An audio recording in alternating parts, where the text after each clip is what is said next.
पहाड़ की लड़ाई लड़ रहे हैं आप। कभी नहीं कहा कि आप इतना रोजगार ये दीजिए। उमेश कुमार और चैंपियन जैसे लोग, ये बेहद खतरनाक है, बहिष्कार होना चाहिए। उमेश कुमार के जो पिछले कारनामे हैं खतरनाक है। खानपुर का जो मामला हुआ उसमें बॉबी की आवाज में शिथिलता है। बॉबी को मदद बहुत मिलती है उन पीले झंडों से जो खानपुर की तरफ से आते हैं। क्या है पीले झंडे का मामला? उत्तराखंड की जनता से कुछ गलती हो गई है। दो लोगों का टकराव होगा, वोटों का बंटवारा होगा और बीजेपी फिर सत्ता में आ जाएगी।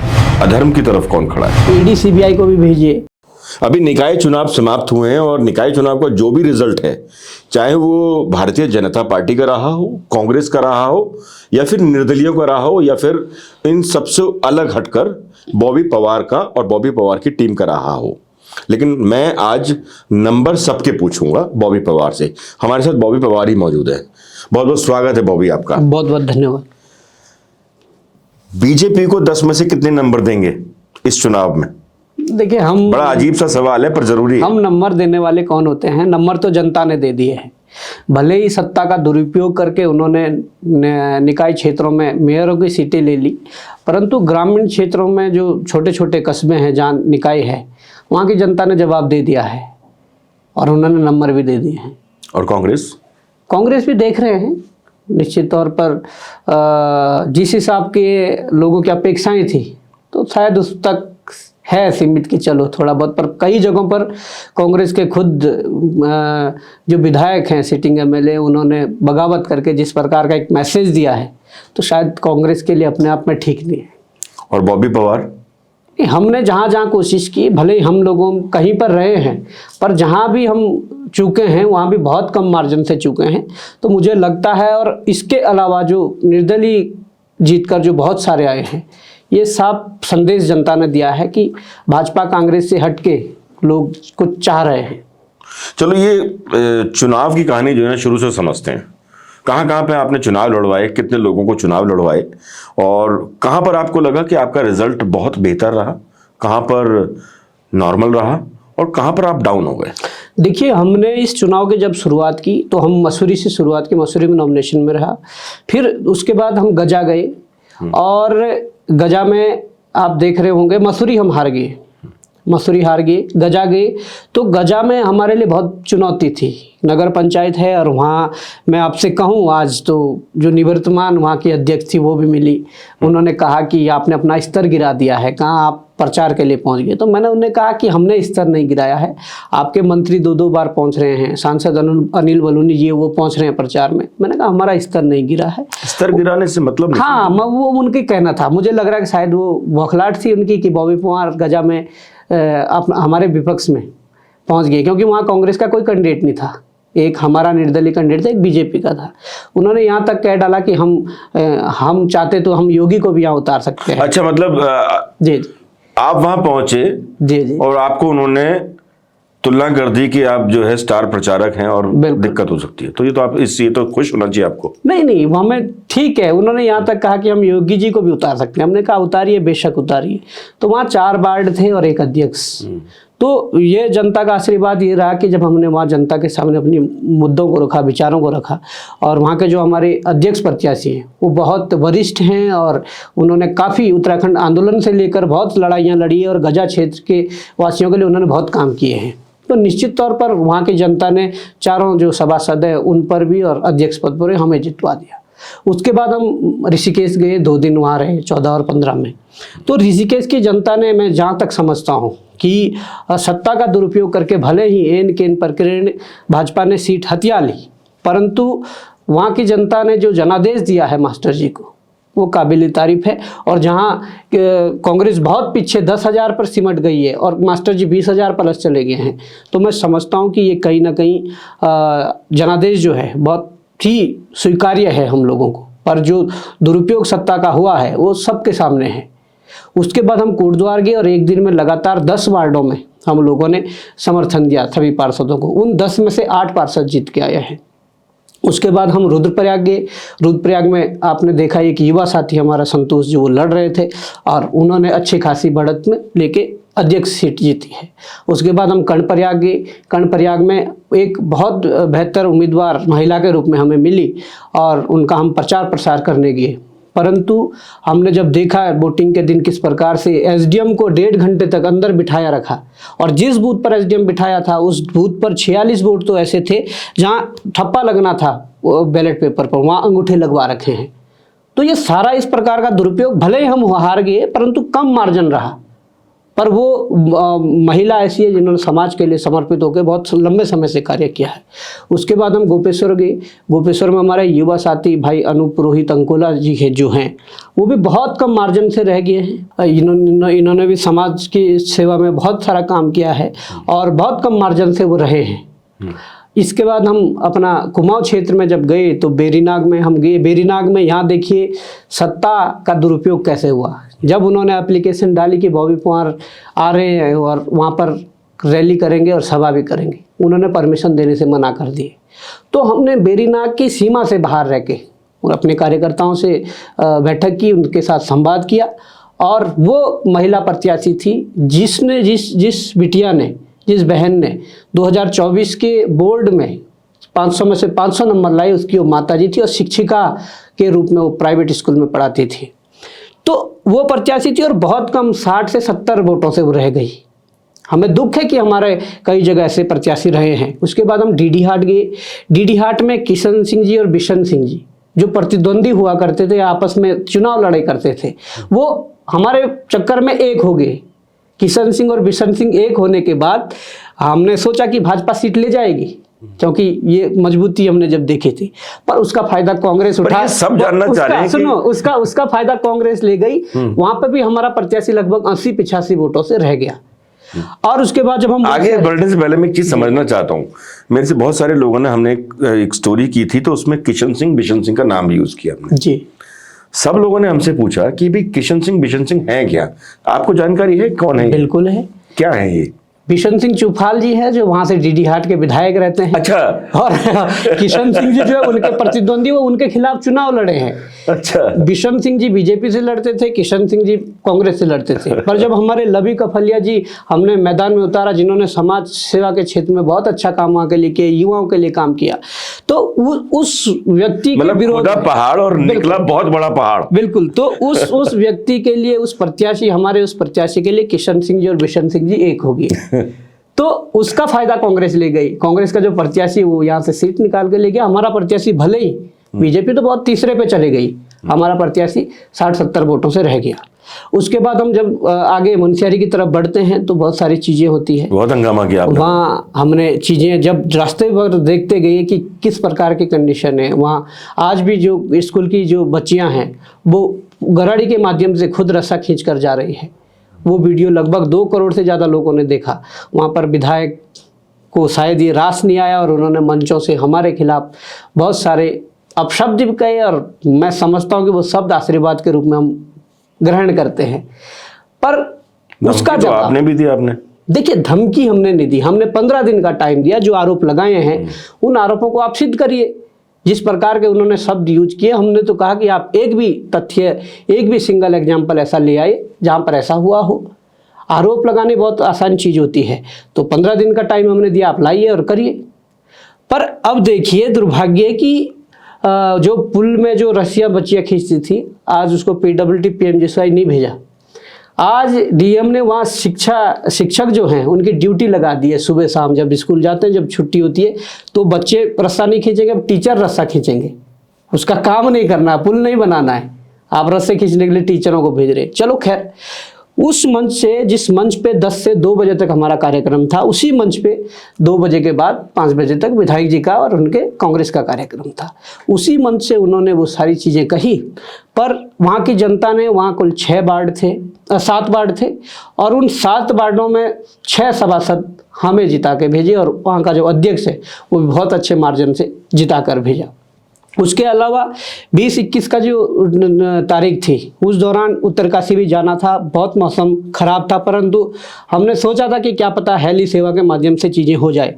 परंतु हम भले ही चिन्याली शहर नहीं पहुंच पाए, परंतु ये वही युवा साथी हैं जो भाजपा के महामंत्री से इस्तीफा देकर हमारे चुनाव में आए और हमारे लिए खूब काम किया और हमें उस जगह से बहुत बढ़त दिलवाई।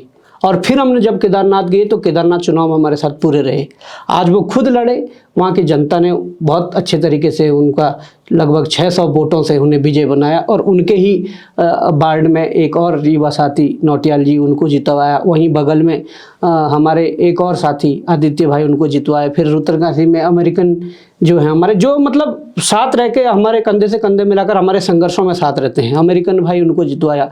आपने शैलेंद्र दानू को जितवाया। तो ये प्रदेश की जनता का प्यार है। हम सेला कोई नहीं पहुंच पाए, हमने वीडियो के माध्यम से वहाँ की जनता को संदेश भेजा, वीडियो बनाकर कि भाई सुमित चौधरी जी के पक्ष में मतदान करें और उनको वहाँ से अध्यक्ष पद पर जिताया। तो मैं समझता हूँ कि और कहीं ना कहीं और जगह हमने कई जगह अंदरूनी रूप में लोगों का समर्थन किया, सहयोग किया, तो बहुत पॉजिटिव रिजल्ट रहा है जहाँ जहाँ हम लोगों ने इंटरफेयर किया है, प्रत्यक्ष अप्रत्यक्ष रूप से। तो मतलब आपने कांग्रेस और बीजेपी दोनों के लिए 2027 की मुश्किलें खड़ी कर दी हैं? नहीं, हम कौन होते हैं, जनता समझ चुकी है और जनता ही अगर मुसीबत खड़ी करेंगी तो जनता ही खड़ी करेगी। आपको लगता है खड़ी होंगी मुसीबत? निश्चित तौर पर। क्यों लगता है आपको ऐसा? मुझे इसलिए लगता है कि जो बात हम बार बार कहते हैं कि उत्तराखंड बना क्यों था और चल क्या रहा है, रिजल्ट क्या है, तो वही सारे कारण हैं। और वो एक कारण नहीं हो सकता, बहुत से कारण हैं। उन कारणों के चलते मुझे लगता है कि जनता जरूर जवाब देगी। बॉबी, आपने जब शुरुआत की थी ना इसकी, तो बेरोजगारी को लेकर शुरुआत की थी। मैं किसी एक्सपर्ट से बात कर रहा था तो उनका कहना था कि जो रोजगार है, नौकरियां हैं, वो एक सीमित संख्या तक ही दी जा सकती हैं। उसके बाद जो शुरू होता है वो रोजगार और स्वरोजगार होता है। आपने भी अपने लास्ट इंटरव्यू में माना इस बात को कि स्वरोजगार को बढ़ावा देंगे, रोजगार को बढ़ावा देंगे। आपको क्या लगता है कि कल अगर जनता जो आपके साथ जुड़ी है, अगर वो आपसे कहे कि नौकरी के मुद्दे पर हम साथ थे, क्या कर पाएंगे आप ऐसा? नौकरी के मुद्दे पर साथ थे, हम लोगों ने वो लड़ाई लड़ी और हमने कभी नहीं कहा कि आप इतना रोजगार ये दीजिए। हमने तो कहा कि पारदर्शिता बरती जाए जितना भी है और समय समय पर अवसर प्रदान किए जाए, जो कि यहाँ एक सिस्टम बना हुआ था कि 4-4, 5-5 साल तक कोई वैकेंसी नहीं निकलती थी। वो सारी चीज़ें हैं। उसके बाद आप कह रहे हैं कि रोजगार के अलावा स्वरोजगार की बात करते हैं। निश्चित तौर पर स्वरोजगार में देखिए ना क्या हो रहा है। जो हमारे प्राकृतिक संसाधन हैं उसमें कौन लोग हैं, वो किनके हाथों में है, ये समझना पड़ेगा। आज जिस प्रकार से यहाँ डेरा डाला हुआ है, जहाँ बुला बुला कर लोगों को यहाँ लाया गया है और उनके हाथ में सारी जो प्राकृतिक हमारे संसाधन है वो सौंप दिए हैं, किसको मिलेगा स्वरोजगार? मेरे लाखा मंडल के बगल में यमुना बह रही है, वहाँ के जो प्राकृतिक संसाधन जो सारे हैं उनके अधिकार तब है ना जब हमारे हाथों में है। इधर आपका ऊपर अलकनंदा बह रही है, उनके जो प्राकृतिक संसाधन है वो हमारे हाथ में तब बात बने ना। आपने हैदराबाद से कंपनियां बुला दी, आपने गुजरात से कंपनियां बुला दी, आपने महाराष्ट्र से ठेकेदार बुला दिए। ये क्या है? स्वरोजगार तो तब आदमी करेगा जब उसको सरकार सौंपेगी, परंतु सरकार की ऐसी इच्छा शक्ति नहीं है। मुझे लगता है कि ये सारी चीज़ें हैं और ऐसे स्वरोजगार लाखों की संख्या में हैं जो यहाँ के युवाओं को स्वावलंबी बना सकते हैं और यहाँ के युवाओं के हाथ को काम दे सकते हैं। मेरा एक सीधा सवाल है बॉबी, पहाड़ की लड़ाई लड़ रहे हैं आप? हम उत्तराखंड की लड़ाई लड़ रहे हैं और पहाड़ी राज्य तो है ही, इसमें इसे कहने में कोई संकोच नहीं है। तो फिर लोग ये बोल रहे हैं कि खानपुर का जो मामला हुआ उसमें बॉबी की आवाज में शिथिलता है, नरमी है।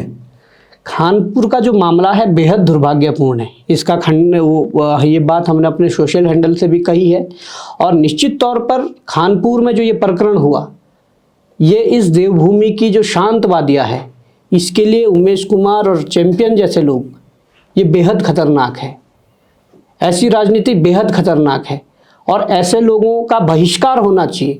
मैं तो चाहता हूं, खानपुर की जनता से निवेदन करना चाहता हूं कि ये लोग जो आपके पूर्व विधायक रह चुके हैं चैंपियन और वर्तमान जो आपने जिसे सर आंखों पर बिठाया उमेश कुमार को, ऐसे लोगों का बहिष्कार करो, तब जाकर इस उत्तराखंड की जो शांतवादियाँ उसको कायम रख पाएंगे।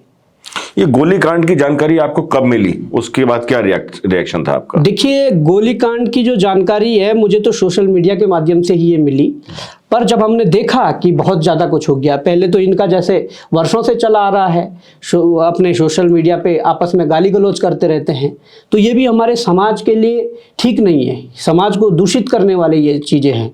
और आज मुझे लगता है कि अगर कोई बच्चा अपने एक जनप्रतिनिधि को जिसे वो हीरो मानता है, उसकी ये ऐसी हरकतें वो देखें तो निश्चित तौर पर वो बच्चा अपने मम्मी से, अपने पापा से कहेगा, पापा मुझे भी ऐसा बनना है, मुझे भी ऐसा बनना है।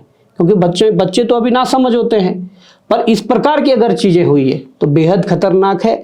और इन दोनों का रिकॉर्ड आपने पहले भी देखा होगा, चैंपियन ने जिस प्रकार से उत्तराखंड को अपने निजी अंग पर रखने की बात कही गई, और उमेश कुमार के जो पिछले कारनामे हैं, जो बार बार उन पर ब्लैकमेलिंग के आरोप लगते हैं और कई बार सिद्ध भी हुए हैं, तो मैं समझता हूं कि ये वास्तव में ये शांतवादियों के लिए, इस उत्तराखंड के लिए बहुत खतरनाक है। आरोप आप पर भी लग रहे हैं पीले झंडे को लेकर, क्या है मामला? निश्चित तौर पर मैंने तो कल ही ये वीडियो देखी जिसमें उन्हीं उमेश कुमार का कहना था कि ये पीले झंडे हम लड़वा विस्तार से बताइए थोड़ा, क्या है पीले झंडे का मामला? पीले झंडे का मामला कुछ नहीं है। पीले झंडे को पीले रंग को एक शुभ रंग के रूप में माना जाता है, और हमने जब अपना चुनाव लड़ा तो हमने भी पीला रखा है। लोगों को क्या पता वो पसंद आ गए हो, तब लोगों ने वो पीले झंडे रखे हैं। परंतु उमेश कुमार जी जिस दावे के साथ कह रहे हैं कि पीले झंडे हमारे हैं, निर्दलियों को लड़ाना क्या गुनाह है, तो क्या ये साबित करना चाहते हैं कि ये पीले झंडे उनके हैं? ये टैग ले रखा है उन्होंने। हमने तो अभी कहा है कि उमेश कुमार जैसे लोग, जो जिनका ये बैकग्राउंड रहा है जिस प्रकार का, वो इस उत्तराखंड के शांतवादियों के लिए बेहद खतरनाक है। यहाँ के लोगों को उस चीज़ से बचना चाहिए। और वो आज ये कह रहे हैं कि बॉबी पवार या त्रिभुवन चौहान या अभी निकायों में जितने भी पीले झंडे वाले उनके हैं। दीजिए, आप तथ्य दीजिए किस प्रकार से उनके हैं, क्या सहयोग उनका है, क्या उनका वो है, इसमें रोल क्या है। बोलने से कुछ भी हो जाएगा। आज मैं ये कह दूं किसी भी पार्टी को कि ये हमारे हैं, हम क्यों कहें? पर चर्चाएं आम है कि बॉबी को मदद बहुत मिलती है उन पीले झंडों से जो खानपुर की तरफ से आते हैं। अरे वाह, तो हम तो चाहते हैं कि उमेश कुमार जी ने तो समय समय पर जो उनके साथ लोग थे, जिन्होंने बगावत की, उनसे, उनके तथ्यों के साथ उन्होंने सोशल मीडिया पे साझी की ये चीज़ें कि तुम्हें इस समय में ये पैसा दिया था, इस समय में ये दिया, करे ना। अगर उमेश कुमार ने 1 रुपये की मदद की हो तो करो। अगर पीले झंडे उनके हैं, उन्होंने चुनाव लड़ाए, तो करो, साझा करो जनता के सामने। बोलने के लिए लोग कुछ भी बोल देते हैं, पर मैंने अभी कहा है इस उत्तराखंड के शांतवादियों के लिए इस प्रकार के जो लोग हैं, चैंपियन और उमेश कुमार जैसे, वो बेहद खतरनाक है। इससे उत्तराखंड वासियों को बचना चाहिए। दोनों में से ज्यादा खतरनाक कौन है? देखिए, ये तो आप तुलना कर ही सकते हैं कौन खतरनाक है, दोनों खतरनाक है। परंतु मुझे लगता है कि जो खतरनाक जो ये चीज़ें हैं, जिस प्रकार की ये चीज़ें चलती है, माहौल तो इन्होंने खराब कर ही दिया है। तो मैं समझता हूँ कि ये तो जनता को समझ होनी चाहिए खतरनाक कौन है, ये परिपाटी कहाँ से आ रही है, जो ये परिपाटी अब राजनीति में इस प्रकार की चल पड़ी है। तो मुझे लगता है कि ये दोनों ही खतरनाक है। अब कौन ज़्यादा खतरनाक है, कौन कम खतरनाक है, ये तो समय समय पर पता चलता रहेगा। आपको नहीं लगता कि उत्तराखंड की जनता से कुछ गलती हो गई है? बिल्कुल गलती हुई है, बिल्कुल गलती हुई है। और गलती अगर हुई है तो ऐसी गलती जनता दोबारा ना करे, ये मैं निवेदन करना चाहूँगा, प्रार्थना करना चाहूँगा उत्तराखंड की जनता से। आप जाएंगे कानपुर? हम किस लिए? लोगों से मिलने के लिए। बिल्कुल जाएंगे। का मुद्दा है। हम अपने जो युवा है हमारे, अभी आपने बच्चों की बात की, बच्चे वहां भी हैं। हम जाते हैं, और हमने जो लड़ाइयाँ लड़ी है या जो लड़ रहे हैं, उससे कोई ऐसा तो नहीं है कि चकराता की जनता को फायदा हो रहा है या उत्तरकाशी की जनता को फायदा हो रहा है। समूचे प्रदेश में रहने वाला एक एक युवा, एक एक व्यक्ति को उसका फ़ायदा मिल रहा है। वो जो पहाड़ी हमारे ज़िले हो या मैदानी ज़िले हो, सबको उसका फ़ायदा मिल रहा है। और हम निश्चित तौर पर इस प्रकार की घटना पर निंदा व्यक्त हमने की है, और हम कहेंगे कि ऐसे लोगों का बहिष्कार होना चाहिए। ऐसे लोग समाज के लिए ठीक नहीं है, और आप अपना जनप्रतिनिधि बनाने जा रहे हो। 500 करोड़ का मामला भी सामने आया था, जिसमें सरकार और विधानसभा अध्यक्ष दोनों पीछे हट गए। उसको लेकर क्या लगता है, क्या वाकई सरकार गिरने वाली थी? देखिए, बड़ा यूथ में आप रहते हैं, और यूथ में अक्सर जो चर्चाएं होती हैं वो थोड़ा छनकर बाहर आती हैं और थोड़ा सा नीट एंड क्लीन होकर बाहर आ जाती हैं। तो उस हिसाब से यूथ के लीडर हैं आप, तो आपको क्या लगता है कि ये जो 500 करोड़ का जो मामला सामने आया था, ये घटना आपको सही लगती है? और अगर सही लगती है या इसमें कुछ उतार चढ़ाव नजर आता है आपको, तो क्या विधानसभा अध्यक्षा या सरकार को कोई एक्शन लेने की जरूरत थी? देखिए, विधानसभा के अंदर इतनी गंभीर बात कहना और उसके बाद सन्नाटा छा जाना, ना उस पर जांच ना कोई कार्रवाई, तो ये समझ से परे हैं। निश्चित तौर पर अगर इतनी गंभीर बात कही है तो उस पर तत्काल एक्शन होना चाहिए था। कौन था, क्या था, कौन सरकार गिराना चाह रहा था, ये सारी बातों की तो डिटेल और पूरी रिपोर्ट आ जानी चाहिए थी। परंतु ऐसा क्या था, ये तो प्री प्लान लग रहा है कि कुछ किसी व्यक्ति ने, किस सरकार के किसी व्यक्ति ने या विपक्ष के किसी व्यक्ति ने मिलकर इसको कोई ऐसा तय किया होगा कि ऐसा करना है। ये बात हो गई। परंतु मैं समझता हूँ कि ये बड़ा गंभीर प्रकरण था, इस पर एक्शन होना चाहिए था और विधानसभा अध्यक्ष जी को इस पर एक्शन लेना चाहिए था। और इसके साथ साथ जब उमेश कुमार जी पर जो उन्होंने जो उनकी एक पार्टी बनाई थी या चुनाव लड़ने के बाद उसकी लॉन्चिंग की थी, जिसकी बाद में उनके फेसबुक अकाउंट से वो पोस्टें भी गायब हो गई थी, तो जब वो मामला चल रहा था तो क्या उस पर विधानसभा अध्यक्ष जी को एक्शन नहीं लेना चाहिए था? लेना चाहिए था। उस पर दल बदल कानून के तहत कार्रवाई नहीं होनी चाहिए थी। परंतु क्यों मौन बैठे हैं? क्या ऐसा लगता है कि भाजपा ही निर्दलीय के रूप में उन्हें वो कर रहे हैं? चलिए खानपुर से थोड़ा सा पहाड़ की तरफ आ जाते हैं। खानपुर का जरूरी इसलिए भी था क्योंकि लोगों को शंका थी, शिकायत थी कि बॉबी खानपुर पर चुप क्यों है, शिथिल क्यों है, ठंडे क्यों पड़े हुए हैं। नहीं, देखिए हम कभी चुप नहीं रहे। जब जब मुद्दे आए हैं हमने अपनी प्रतिक्रियाएं दी है और निश्चित तौर पर हम इस क्षेत्र में तो हमें प्रतिक्रिया भी देनी चाहिए। मैं पहाड़ पर दोबारा आ जाता हूँ, निकाय चुनाव पर दोबारा आ जाता हूँ क्योंकि मेरा मूल मकसद आज पहाड़ में जो चुनाव हुए, मैं पूरे प्रदेश को पहाड़ मानता हूँ इसलिए पहाड़ बोलता हूँ। क्या हरिद्वार, क्या नैनीताल, क्या उधम सिंह नगर। इस चुनाव में जितने भी लोग आपके जीत कर आए हैं, कब तक लगता है कि वो आपके साथ रहेंगे? देखिए अभी जीत कर आए हैं, अभी शपथ ग्रहण वगैरह होनी है, तो निश्चित तौर पर मुझे लगता है कि वो एक नए बदलाव के साथ, नए सोच के साथ आए हैं। आमतौर पर निर्दलीय जब जीतता है ना तो किसी सत्ताधारी दल की तरफ वो अपने आप को झुका हुआ महसूस करता है। तो देखिए ये परिपाटी चली आ रही है, परंतु प्रदेश के अंदर जिस प्रकार की अभी कंडीशन है, जिस प्रकार का माहौल है, तो मुझे लगता है कि सभी जो निर्दलीय जीत कर आए हैं, सभासद हो, पार्षद हो, नगर पंचायत के अध्यक्ष हो, नगर पालिकाओं के अध्यक्ष हो या मेयर हो, मैं समझता हूँ कि सबको कहीं ना कहीं अभी एक उस मिशन की तरफ या उस जो एक सपना है जो अधूरा रह गया था हमारे आंदोलनकारियों का, हमारे शहीदों का, उस सपने की तरफ एक बार देखना चाहिए और समझना चाहिए कि अगर आप लोगों को जनता ने निर्दलीय रूप में प्यार दिया है तो उस जनता का भी मान सम्मान रखा जाना जरूरी है। क्योंकि ऐसे बहुत से केस हैं। बागेश्वर का एक केस है, पिछली बार जब एक व्यक्ति निर्दलीय जीतकर जिला पंचायत आए और निर्दलीय में ही वो उपाध्यक्ष जिला पंचायत बने, तो उसके बाद बहुत कोशिश हुई उन्हें भाजपा में मिलाने की, बहुत सारे दबाव आए, परंतु उनका वक्तव्य था जो मैं आज इन निर्दलियों के लिए भी साझा करना चाहता हूं। उनका वक्तव्य था कि 5 साल मेरे निर्दलीय रहेंगे क्योंकि जनता ने मुझे निर्दलीय के रूप में चुना है, मैं उस जनता के विश्वास को नहीं टूटने दूंगा। तो ये स्टैंड आज इन निर्दलियों का भी रहना चाहिए जो जीत कर आए हैं। और अगर ये स्टैंड लेने में कायम रहते हैं और ये स्टैंड पूरा 5 साल तक कायम रहता है, मुझे लगता है कि जनता इससे भी 2 गुना प्यार उनको देंगे। आज जिस पद पर है निश्चित तौर पर आगे के पद पर भी विराजमान जनता उन्हें करेगी।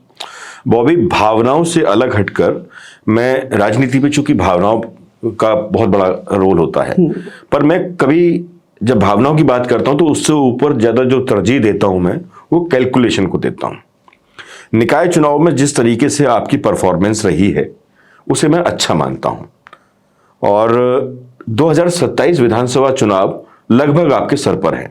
आपने पहले भी कहा, कई अपने इंटरव्यूज में कहा, मेरे से भी कहा और बहुत सारे लोगों से कहा कि आप चुनाव की तैयारी कर रहे हैं। चुनाव की तैयारी करते हुए एक जो चीज है जिसको कैलकुलेशन में मानता हूं, आप सत्ता के विपक्ष में एक लड़ाई लड़ रहे हैं, यानी आप विपक्ष की भूमिका निभा रहे हैं बिना सदन में बैठे हुए। जब आप विधानसभा की बात करते हैं, 2027 की बात करते हैं, तो आप कांग्रेस और बीजेपी 3 लोग मैदान में होंगे मुख्य रूप से। ऐसा नहीं लगता कि आपको बीच में आने से 2 लोगों का टकराव होगा, वोटों का बंटवारा होगा और बीजेपी फिर सत्ता में आ जाएगी? देखिए हो सकता है ऐसा भी हो, परंतु इस पे हमारी टीम वर्क कर रही है। केदारनाथ चुनाव एक सबसे बड़ा एग्जाम्पल है इस पे हमारी टीम वर्क कर रही है और निश्चित तौर पर हम भी कोशिश करेंगे कि कम संसाधनों में और किस प्रकार से बेहतर चुनाव लड़ा जाए, कितने सीटों पर लड़ा जाए, वो सारी चीज़ें चल रही है। अभी समय है और जैसे जैसे समय नज़दीक आएगा वो चीज़ें क्लियर होती जाएंगी। और निश्चित तौर पर मुझे लगता है कि विपक्ष में बैठने के लिए जो एक मजबूत विधानमंडल जो होता है, मुझे लगता है कि अगर ठीक से हमने अपने मैनेजमेंट कर लिया, ठीक से हमारी रणनीति रही, तो बहुत अच्छे तरीके से और चीज़ें हो सकती है। और जनता का आशीर्वाद रहा तो निश्चित तौर पर सत्ता भी पाएंगे। नहीं, मेरी बहुत शुभकामनाएं हैं सत्ता के लिए। आपको ईश्वर आपकी मनोकामना पूर्ण करे। जिस मुद्दे के लिए आप लड़ाई कर रहे हैं वो अच्छे मुद्दे हैं और जनता अगर आपका साथ देती है तो ये सभी के लिए अच्छा हो सकता है। क्या कांग्रेस, क्या बीजेपी और क्या बॉबी पवार, जो जनता के लिए बेहतर करे वो सत्ता में रहना चाहिए। लेकिन क्या 2027 की रणनीति तय करते हुए पक्ष या विपक्ष दोनों में से किसी तरफ से आपके पास कुछ संदेश आते हैं? नहीं, देखिए हमारे पास तो कोई संदेश नहीं आए हैं और मैं कहता हूँ गंभीर संदेश की बात कर रहा हूँ। नहीं, गंभीर संदेश अभी आए नहीं, आएंगे तो उस पर विचार किया जाएगा। परंतु बात यह है कि लड़ाई इस उत्तराखंड के मान सम्मान की है। लड़ाई अब वास्तव में धर्म और अधर्म के बीच की है और इस लड़ाई को लड़ना हमारा नैतिक कर्तव्य बन गया है और इस लड़ाई को लड़ा जाएगा। वो बात अलग है कि कहाँ पर कितनी सीटों पर क्या लड़ते हैं, किस सीट पर लड़ते हैं, वो बात अलग है। परंतु ये तय है कि अब इस उत्तराखंड को बचाने के लिए लड़ना पड़ेगा और उस लड़ाई के लिए जब हमने शुरुआत की है अपने चुनाव से लेकर, केदारनाथ से लेकर, उसके बाद से प्रदेश के अंदर बहुत सारे विधानसभाओं में हमें अच्छी टीमें बन रही है, अच्छी टीमें मिल रही है। तो निश्चित तौर पर जब तक 27 नज़दीक आएगा तो बहुत कुछ आपको बदलते हुए दिखेगा और बहुत कुछ लोगों को विश्वास होते हुए दिख जाएगा। लेकिन आपके एक जवाब ने एक सवाल और पैदा कर दिया। आपने कहा धर्म और अधर्म। धर्म की तरफ चूंकि आप जिक्र कर रहे हैं तो धर्म की तरफ जाहिर बात है आप अपने आप को खड़ा हुआ पा रहे होंगे। अधर्म की तरफ कौन खड़ा है? अधर्म की तरफ वो खड़ा है जिसने इस उत्तराखंड के साथ इन 25 वर्षों में छल किया है, जो छल कपट किया है, जिसने इस उत्तराखंड की ऐसी दुर्दशा की है, वो अधर्म की तरफ खड़ा है। उसमें चाहे कांग्रेस हो चाहे भाजपा हो, जिन लोगों ने इस प्रदेश का शोषण किया है वो सर्व अधर्म की तरफ खड़े हैं।